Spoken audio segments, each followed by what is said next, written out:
The seconds are out. The crowd is waiting. The boxers are getting ready to battle. Time for another edition of the Shoulder Roll Virtual Boxing Podcast with your presenter, Greg Rashid.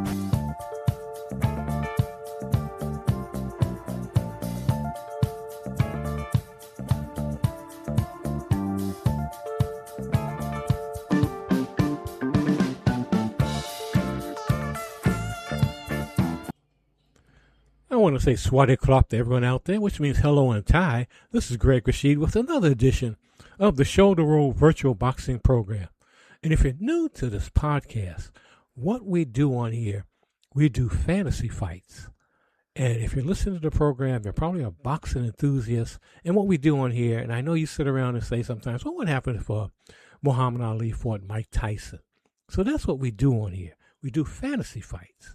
And also we talk about the world of real boxing, also other combat sports. And later on in the program, Malcolm and Ella, our commentators, will talk about a new sport called Run It Straight. I'm not going to get into that right now, but that's what we do on the program. And also at the end of the program, we do a little music. And a lot of folks like to hear the music. And I'm just so grateful. So many folks all over the world listen to the program, but a lot of folks listen every Sunday afternoon at 3 p.m. Mountain Time, as I know you're listening right now, in Colorado on KUHSDenver.com, created by the one and only Henry Archuleta. And I lived in Colorado for 20 years. I miss it. And I always tell folks I'm coming back to visit, and I am. And I think I'm going to do it this year. I'm going to come back there.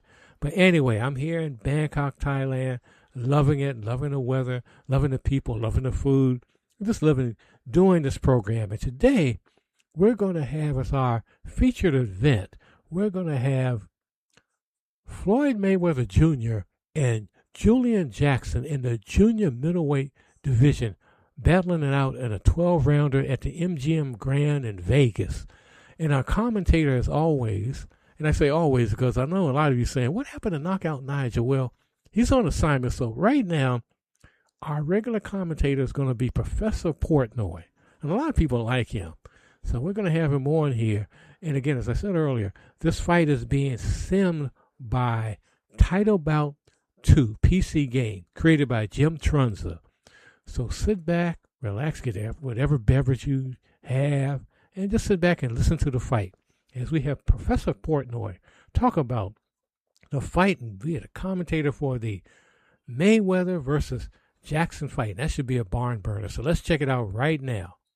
Class is in session. Professor Portnoy here with a doctorate in boxing knowledge, bringing you live coverage from the glittering MGM Grand in Las Vegas tonight. What an intriguing hypothetical clash we've got in the junior middleweight division. Two legends from different eras squaring off.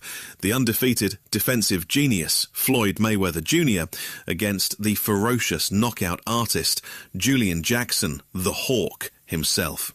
Let me school you on these two masters before the opening bell rings. First, Floyd Mayweather Jr., born February 24th, 1977 in Grand Rapids, Michigan, known as Money, or Pretty Boy Floyd. Turned pro in 1996 after a stellar amateur career that included a bronze medal at the 1996 Atlanta Olympics in featherweight.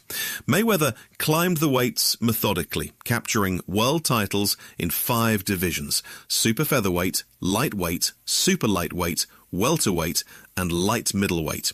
His record is flawless: 50 wins, 0 losses, with 27 knockouts. He holds the record for most consecutive world title fight wins at 26, tied with Joe Louis.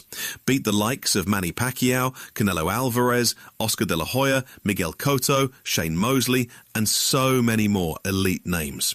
Master of the shoulder roll, pinpoint accuracy, impeccable defense, ring IQ off the charts, and a jab that controls fights.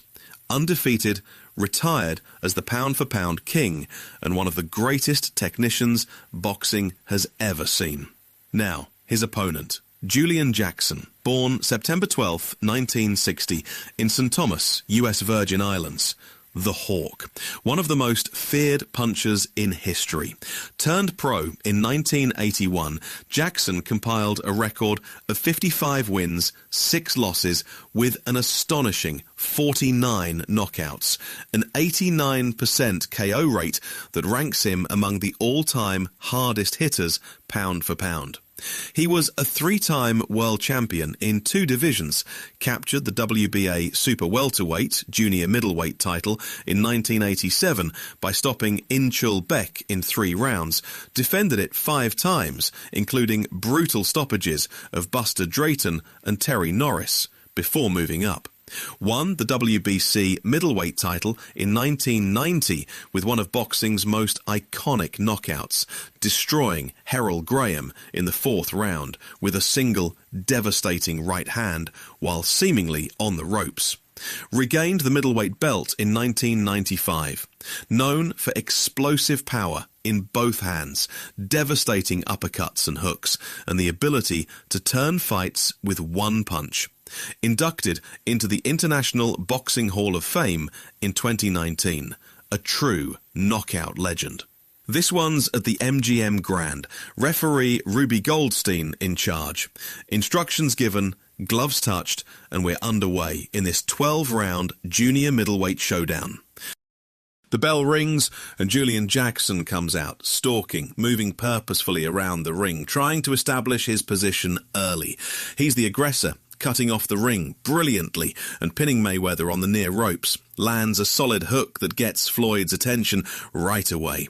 Jackson scores big there, but Mayweather slips into ring center and now it's his show. He lands a crisp uppercut, follows with a sharp jab, then a partially blocked combination, a clean cross, another uppercut. Beautiful work, thudding home. Jackson counters with a nice uppercut of his own late, but Mayweather finishes strong with a hook just before the bell. A tactical opener, Mayweather edges it with cleaner, more consistent landing.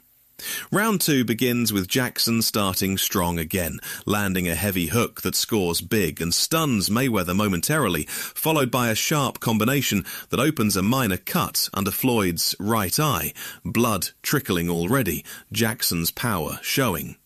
But Mayweather resets, lands a strong uppercut of his own, then a jab, moving smartly. Both men get admonished for some dirty tactics mid-round, elbows and holding creeping in. Mayweather fires back with a crisp combination that gets Jackson's attention, then another cross, hook, jab, sharp stuff. Late in the round, Mayweather's cross opens a major cut over Jackson's left eye, blood flowing freely now. Jackson answers with a big uppercut at the bell. Even round, both men scoring heavily, cuts on both faces. Mayweather takes control early in round 4. He lands a combination, moving fluidly, then in center ring. Jackson misses a cross, but connects with an uppercut. Mayweather responds beautifully. Jab, hook, uppercut, crisp and accurate. Both admonished again for rough stuff. Then, boom. Mayweather unleashes a crushing combination that drops Jackson to the canvas. Jackson up at 6, looking shaken. Mayweather clinches smartly, misses an uppercut, but lands another one later. Jackson counters with a jab, but Mayweather finishes with a cross. Dominant round for Floyd. Big knockdown seals it. Jackson tries to press early in round 4, but misses a cross. Mayweather clinches, then lands combinations. Sharp, precise. He cuts off the ring, pins Jackson in the far corner, lands a partially blocked uppercut, clinches again. Jackson counters with a hook, but Mayweather answers with a cross, hook, uppercut, scoring big and getting Jackson's attention. Late round, more hooks and uppercuts from Floyd as he moves smartly. Jackson struggling to land clean, Mayweather in firm control.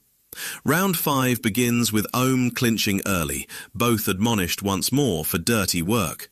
Mayweather lands a jab, then Jackson tries to cut off the ring and pins Floyd in the right neutral corner, but Mayweather escapes, lands a big cross that scores clean, followed by a hook, another cross. Jackson misses an uppercut, Mayweather counters with a combination. Late, uppercut, cross. Jackson now showing minor swelling under his right eye.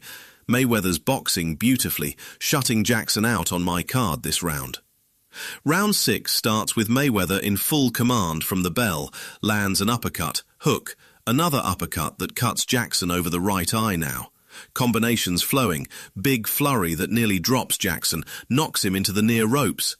Mayweather pours it on, more combinations, uppercuts, jabs, hooks, Jackson wobbling, covering up. Referee Ruby Goldstein has seen enough. He steps in at 2:22 of round 6 and waves it off. Jackson is complaining by, it was obvious he was in danger of being seriously hurt. The winner by technical knockout, Floyd Mayweather Jr. What a masterful performance from Money, turned back the power of one of boxing's greatest punchers with superior skill, defense, and accumulation of damage. Jackson's power flashed early with those cuts and moments, but Mayweather's precision and ring generalship proved too much. Class dismissed, another one in the history books. Professor Portnoy signing off from the MGM Grand. Remember that history is written by the winners. Sending you back to our Bangkok studios. Good day. Yeah, that one was very interesting because I thought actually that Julian would knock out Floyd, but no, Floyd's tough. A lot of people don't like Floyd Mayweather Jr. because they thought he ran and all, but you forget, if you really know your boxing, you know, Floyd could really hit when he was young. He was knocking guys out, and his hands were so brittle that eventually he couldn't do that. But he, you know, I could see him running rings around Julian Jackson and then maybe knocking him out in later rounds rather than the 6th, or having the fight stopped. But I know Julian Jackson, he would go out on his shield, but I could see Floyd winning that fight, but a little later. But I hope you enjoyed that. And I like, you know, the thing about Professor Portnoy is that he's kind of concise. Knockout Nigel wanted to talk about his bubbly and all that, which was funny for a lot of folks, but we want to have some concise, you know, commentary. Get to the point. And that's what the professor does. He gets to the point. What do you think of it? What do you think? Hope you enjoyed that fight. And right now, we have Tiger Bomb, and she's taking Jessica, your martial arts champion's places. She's on assignment too, which makes me wonder. Knockout Nigel and Jessica are on assignment together. I don't know. But anyway, we have Tiger Bomb. She's going to talk about this week in boxing history. So take it away, Tiger. Hello, friends. This is Tiger Bomb, two-time former Muay Thai strawweight champion, with your boxing history for the week of February 15th through February 21st. February 15th, 1978.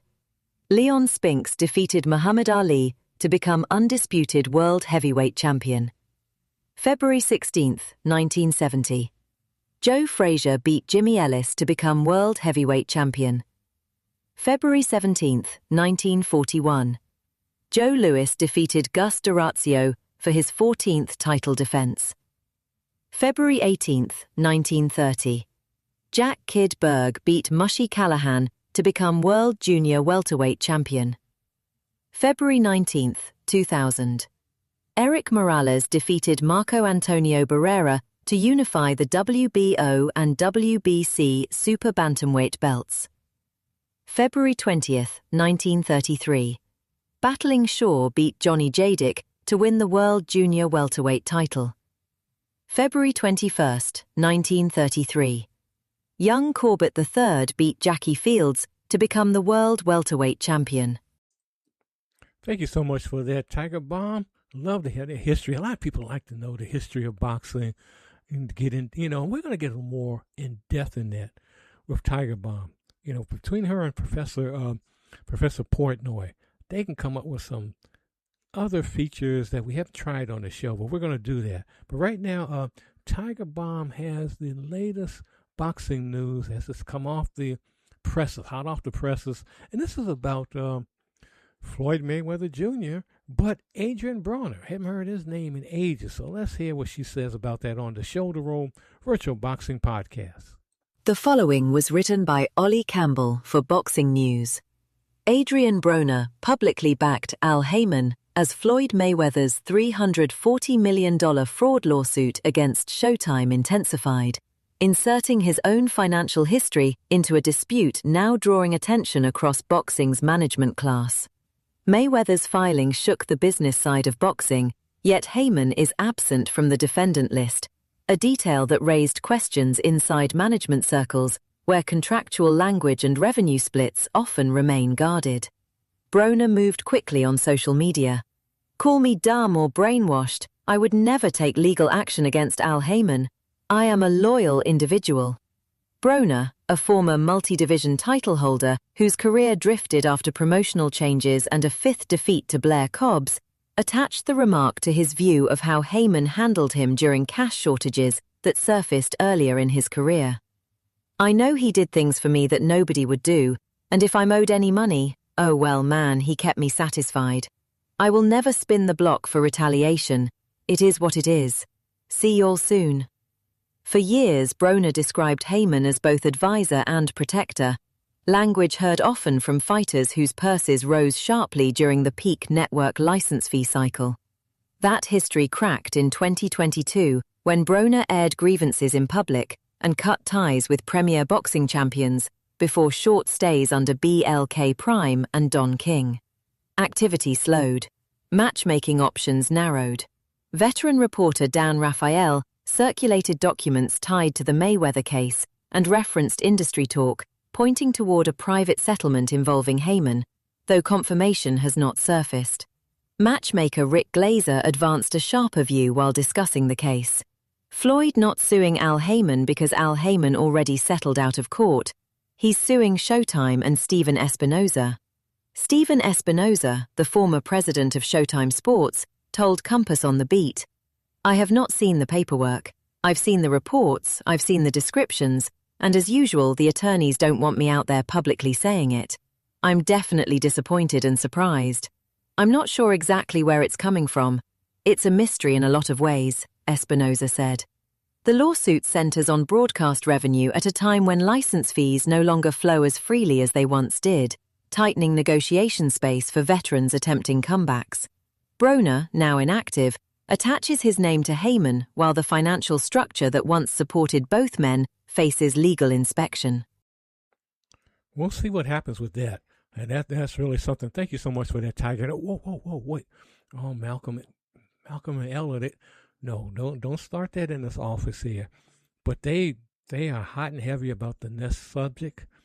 This is something that I won't say anything till they finish, but this is about the sport that's based over in this side of the world, Australia, but it's getting everywhere. There's a lot of viral videos about this. I'm talking about Run It Straight, and they'll get into detail about this. So let's hear what Malcolm and Ella have to say about Run It Straight on the Shoulder Roll Virtual Boxing Podcast.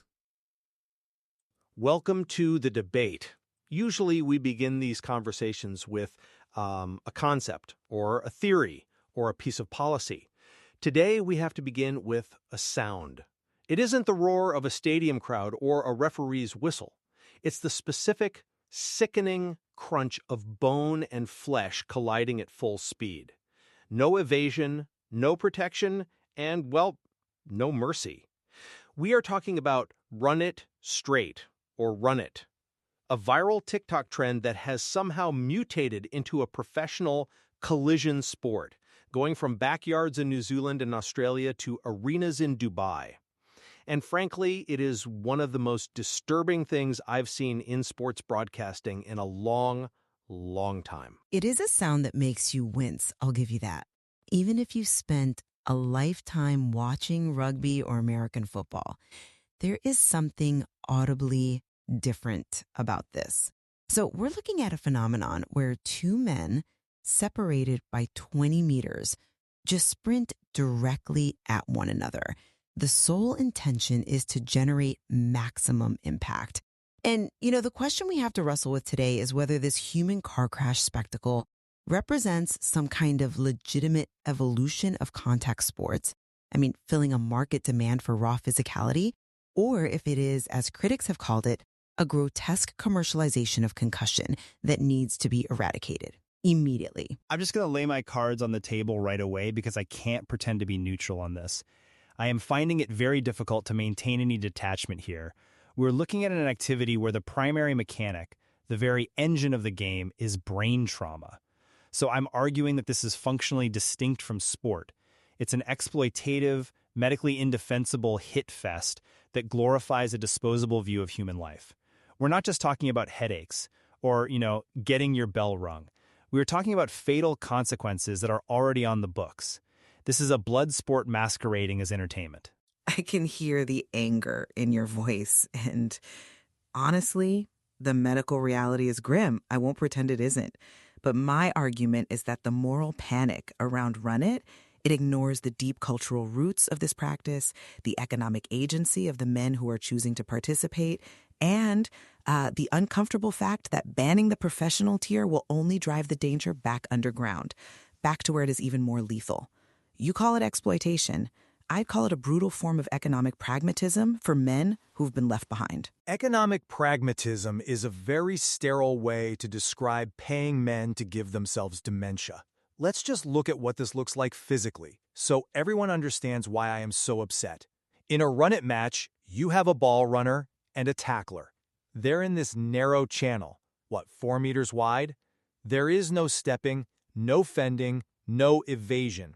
The runner simply runs full tilt into the defender. It's just a physics equation.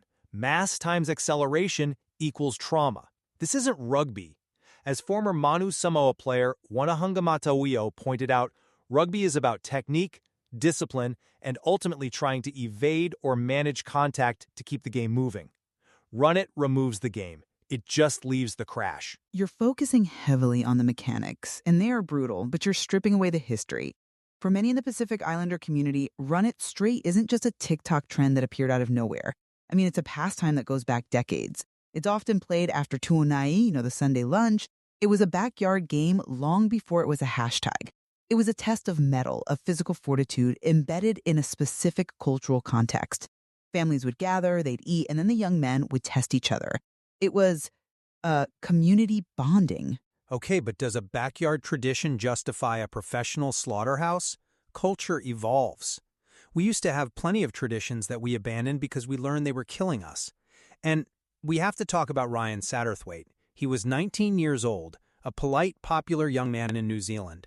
He played a version of this game in a park with friends, a session inspired specifically by this social media frenzy.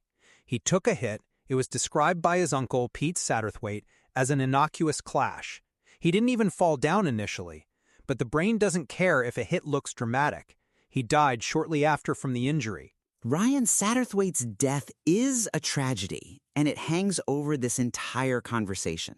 It's absolutely heartbreaking, but we risk missing the forest for the trees if we use that tragedy to just dismiss the entire phenomenon as exploitation.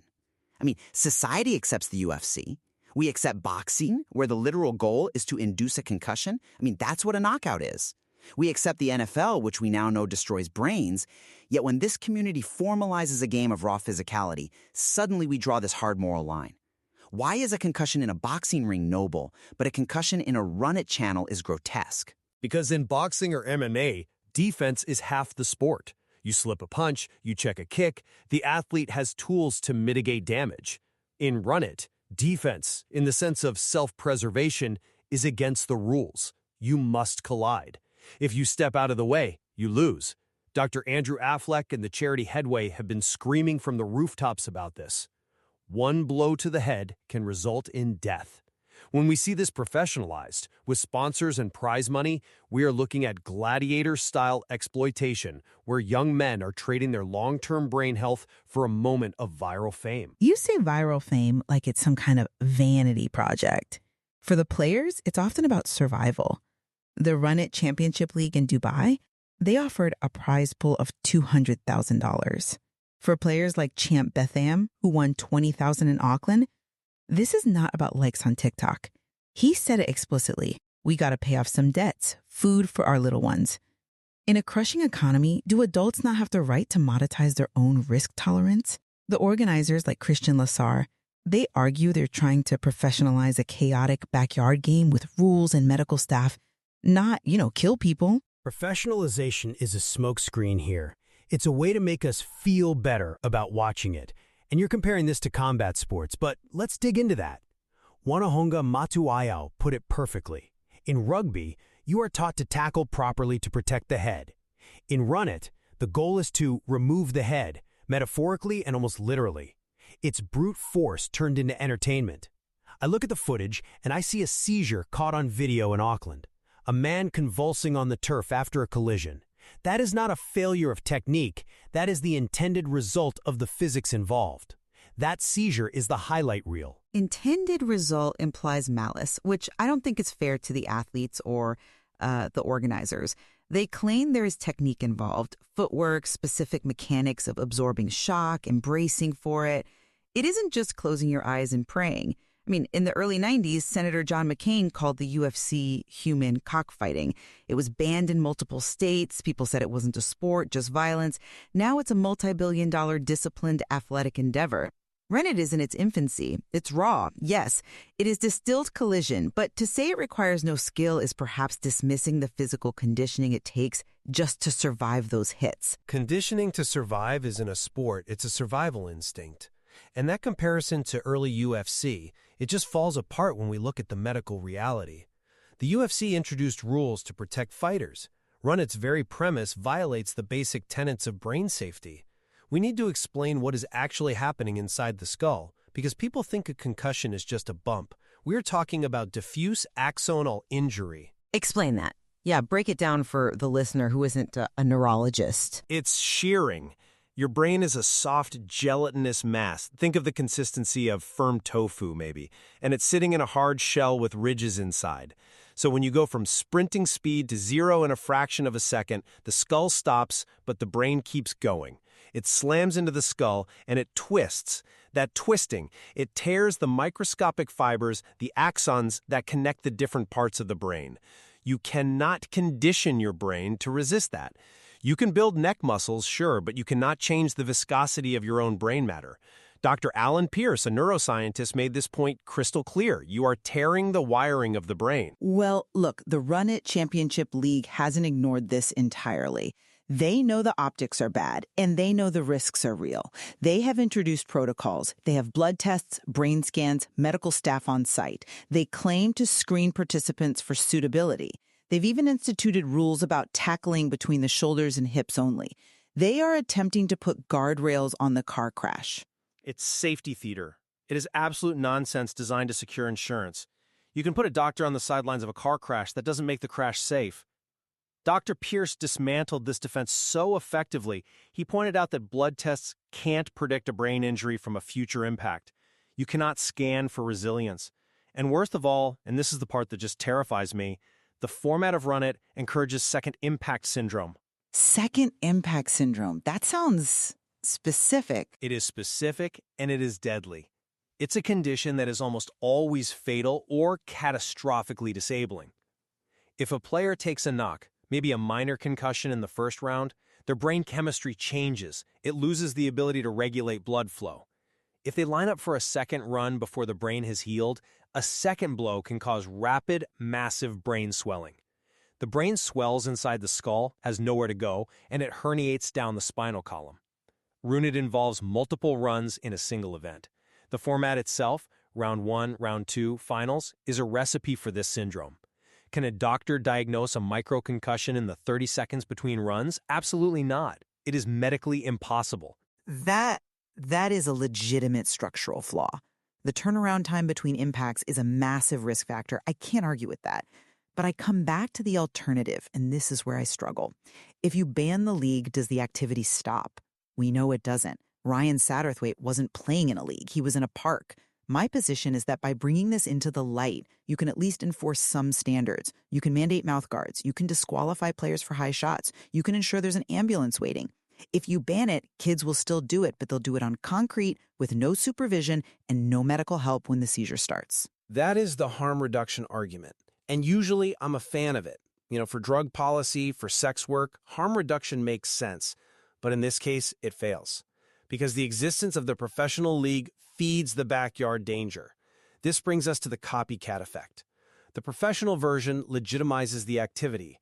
It tells a 16-year-old on TikTok that running headfirst into a concussion is a path to glory, to $200,000, to being a man.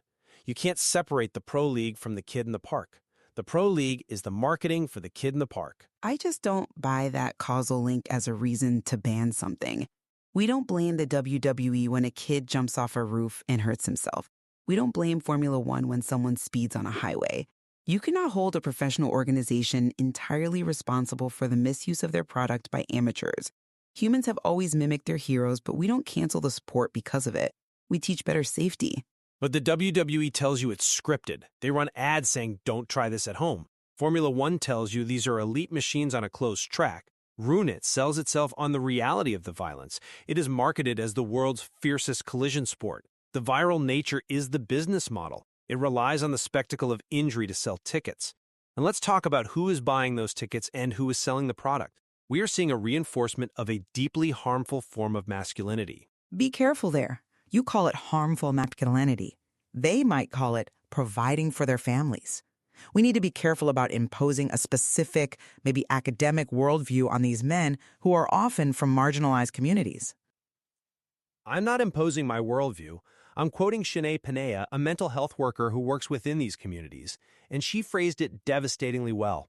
She said this reinforces a version of masculinity where pain is performative and safety comes second to going viral.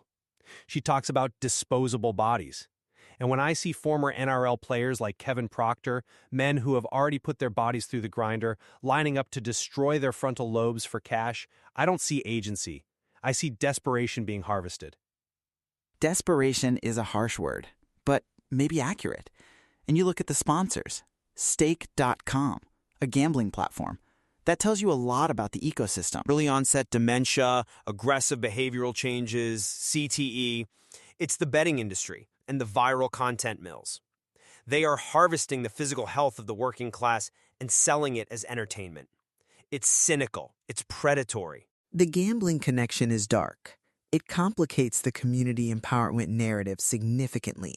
If the money is coming from people betting on whether someone gets knocked out, that changes the dynamic. However, you cannot strip the agency from the players entirely.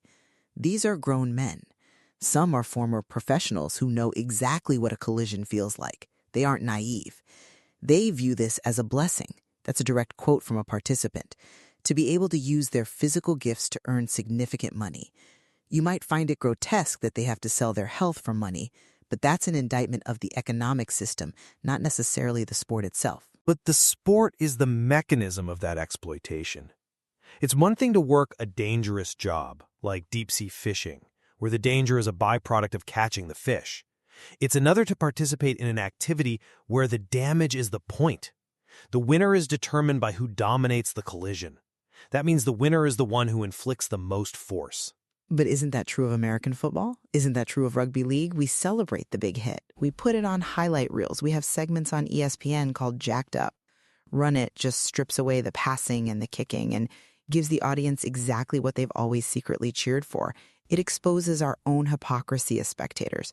Maybe you're upset because it's too honest. There is a difference between a highlight reel and the entire game. In those sports, the hit is a means to an end, getting the ball, stopping a try. Here, the hit is the end. And the organizers, people like Lou Sticka, they are trying to create a distinction between the pros and the amateurs, saying, we don't encourage kids to play this in the backyard. But that distinction is failing. Ryan Satterthwaite is dead. His uncle Pete compares it to shaking a baby. He said, it's not a sport. It's a dangerous activity designed purely to hurt the guy in front of you. When the family of a victim says don't do it, and the neuroscientists say don't do it, and the rugby unions say don't do it, why are we bending over backwards to justify it? We aren't justifying the tragedy. We're trying to understand the phenomenon. Banning things that young men do to prove their toughness has a very poor track record of success. Prohibition usually leads to unregulated, clearer dangers. If we shut down the Run It Championship League tomorrow, the demand for that raw physicality doesn't vanish. The $200,000 prize vanishes, meaning the men doing it go back to doing it for free or for small side bets with zero medical oversight. You simply cannot legislate the desire for violence out of young men. But by sanctioning it, we are normalizing it. We are saying that in 2026, it is acceptable to turn human brain trauma into a spectacle for gamblers in Dubai. That is a moral regression. It takes us back to the Colosseum. We are watching gladiators die slowly, neurologically, for our amusement. Or it acknowledges a darker part of human nature that never left. Maybe this civilized evasion of rugby or the padded nature of American football was just a veneer. Run It strips that away. It's honest about what it is, and perhaps that honesty is what makes it so disturbing to us. It exposes the violence that underpins all contact sports, just without the window dressing. It's ugly, but it's real. I think it exposes a failure of care. It exposes a society that is willing to watch men destroy themselves as long as it makes for a good 15-second clip on a phone screen. I refuse to accept that this is just human nature. We have seatbelts, we have helmets, we have concussion protocols. We move forward, not backward. We are nearing the end of our time. I feel we're no closer to being comfortable with this. I don't think we should be comfortable. I think we should be horrified. No, perhaps not. But I will conclude with this. While Run It is undeniably brutal and the medical risks are terrifyingly high, it's a symptom, not just a disease. It exposes a desperate economic reality for these players and a cultural demand for unvarnished violence. You can ban the league, but until you address why a man feels his best option to feed his family is to run headfirst into a seizure, you haven't solved the problem. You've just hidden it. And I will conclude by saying that no amount of cultural context or economic desperation makes this acceptable. We have a duty of care to one another. Run It Straight turns a fatal flaw in human biology, our fragile brains, into a feature. It is a commercialization of suffering. The death of Ryan Satterthwaite wasn't an accident, it was a probability. And as long as this is promoted as a sport, we are just waiting for the next innocuous clash to end a life. A sobering thought, and one that leaves us asking, is this the future of entertainment or a warning sign we're ignoring? That's all for the debate. We hope this difficult conversation sheds some light on a very dark trend. Thank you for listening. Goodbye. Boy, Ella, I didn't think you would have. Let me give her some raw meat here. Boy, she was bloodthirsty in that. Yeah, Malcolm, he was really, I was on Malcolm's side there. My goodness, but Run It Straight, it's, you look at some of the videos online, it's brutal. And I know, as a kid, we didn't call it Run It Straight, but, we had, I would play with friends sometimes where we just run at each other, see if we can knock each other down. But you don't make that into a professional sport. And anyone that's played football or been on a field and seen professionals, as I have with the Denver Broncos, the various games I covered in Denver back from 2001 to 2013, I can tell you that is not a fun sound to hear bodies crashing into each other. And they had, with padding and all, it's a horrible sound. As bad as a car wreck to hear that. And to take that padding away and just have two humans hit each other, I mean, that's terrible. And I know some of you right now saying, but you got a boxing, program here, and you see the brutality of that. Yes, I know. It is brutal. I'd be the first one to tell you, boxing is a brutal sport. It's brutal. It's brutal. But I do like it. But it's hard, sometimes it's hard to watch. As it's hard to watch some American football. It's hard to watch rugby, and I like rugby. It's hard to watch any of these sports. MMA, you name them. The brutality is there, but don't, Run It Straight just takes it to a whole different level, and I just can't get into that. But what do you think? What do you think about it? But I'm going to change the pace now, and I got to talk to Ella a little more about this, but that's her opinion.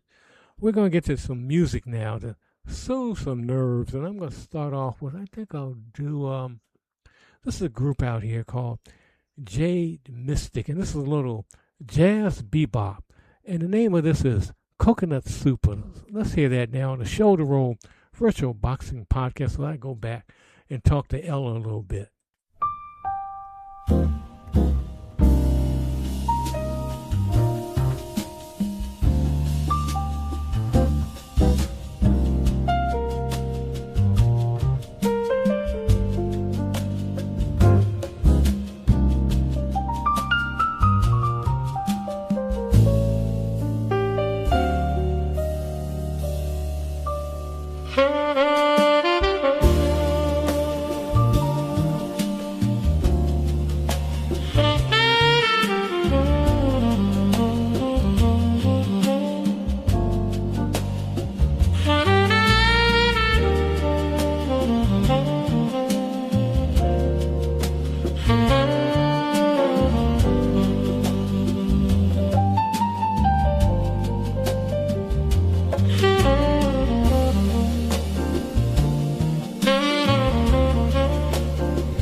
Told myself I could walk away anytime,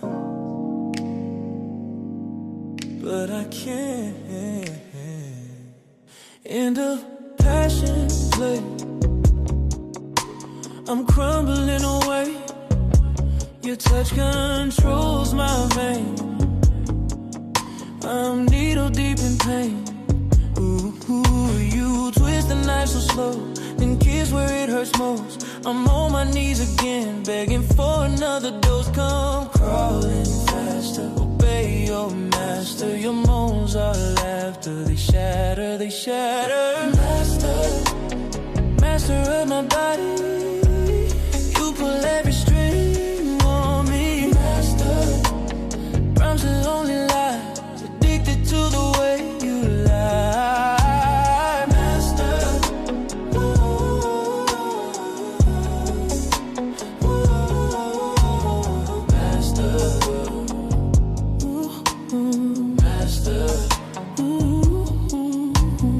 Taste me, than I'll ever be. Dedicate my life to keep you satisfied. I live to make you come, then watch you say goodbye. I'm pulling your strings, twisting your mind, smashing your dreams. But baby, truth is, you're doing the same thing to me. We're both slaves in these sheets. Hell is loving you in my sleep. Yeah, yeah. Master of my body, of my body. You own every inch of me. Master, promise only lies, but I'll keep running back every night. Master, master, take me, break me, never waste me. Master,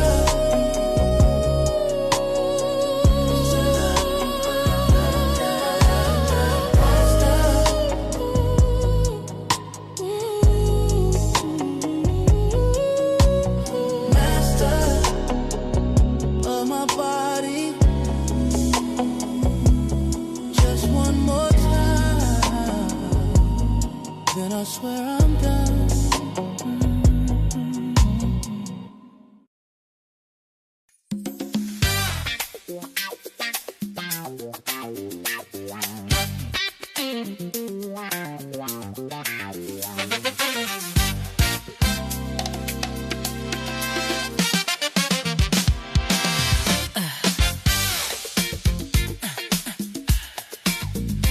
This is Lalita, the queen of the groove, bringing it to you. Hey, you smell that con? Spiky king on the scene. Green shell of thorns attacking, but inside it's a cremate dream. Open it up, feel the rush. That funky perfume hit your nose. Love it or hate it, baby. Once you taste it, you can't let go. Durian slide, slide down the funky vine. Creamy custard glide, glide, make you lose your mind. Durian slide, hey, smell it from a mile. King of fruits, wild ride. Get on that durian slide. Some say garbage, some say socks. Rotten onions in the heat. But to me it's vanilla funk. Sweet garlic on repeat. Custard smooth, nutty sweet. Savory kick, onion teas. Biting deep, feel the heat. Tide Street's calling, come and please. Durian slide, slide on. Slippery and so fine. So durian slide, durian slide. Get it now, cross that funky line. Durian slide, oh, can't hide that smell divine. King of the night, feel alright. On that durian slide.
had to cut that off because I think Lolita is trying to audition for next year's Super Bowl 61, which the Denver Broncos will be in, and they will win. But anyway, that was the one and only Durian Funk featuring Lolita, and that was Durian Slide, if you couldn't figure out the name of that song. And before that, we did Durian Funk slowing it down with Master of Your Body. And before that, we started to set off with Jade Mystique, jazz group, all-female jazz group with Thai and African-American women playing the instruments. And that was Coconut Soup. I hope you enjoyed those songs on the Shoulder Roll Virtual Boxing Podcast. But we're getting ready to get out of here right now. I want to thank everyone again for tuning in.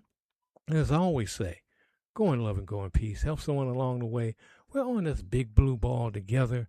Let's work to bring happiness and joy wherever you are, in your provincia, your gated community, in the apartment, in the home, wherever you are. Just bring some peace. And I know this sounds simple, but we got to do that.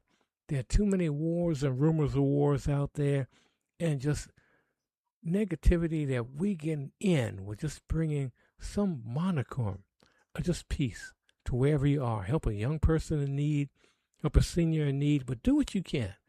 Help an animal in distress that won't attack you, but do what you can to make this big blue ball a better place. We're here to do that, here to bring love in some way to the community. So do what you can to make it a better place. Again, this is Greg Rashid, the Shoulder Roll Virtual Boxing Podcast. And we'll see you next time. So go in love and go in peace. Take care. Thanks for tuning in.